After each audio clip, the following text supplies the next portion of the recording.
Everyone can be an electrical engineer. Hello, welcome to Last channel. I'm Mr. Professor. Have you ever used a USB hub just like this?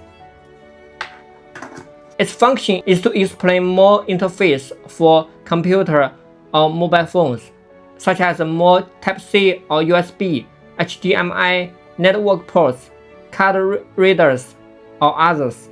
There may be some features you haven't used yet, such as mirroring your phone screen to a TV via the HDMI port of a USB hub, or enabling your phone to connect the internet via Ethernet through a USB hub.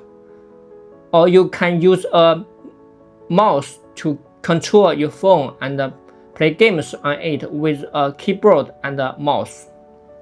Today I will see how to design an expansion to dock product through a chip from Qingheng Microelectronic.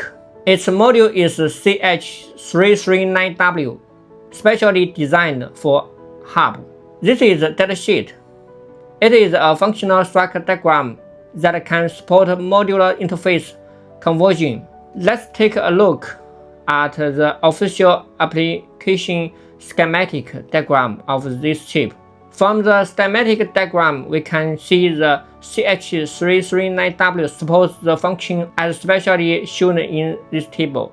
We can connect a mouse, a keyboard, or some USB flash device via P1 to P7. When we connect the P9 to an adapter, it can support power to computers or mobile phone and other devices in the hub, with a maximum power output of up to 100 watt. An SD card can be inserted into P8.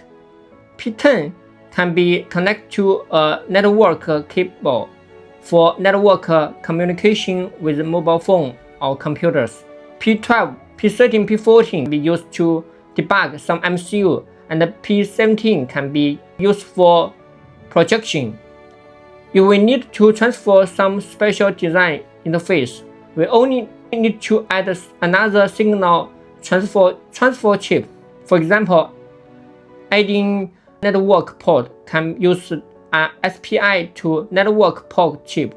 This is a schematic diagram. Isn't it very simple? We can also select the appropriate chip according to the interface conversion requirements. If you have any requirement, you can also contact us. The hub chip is also a signal conversion chip, and it has appeared in many places. We will also mention it in the subsequent switching game controller. Thanks for watching. See you next time.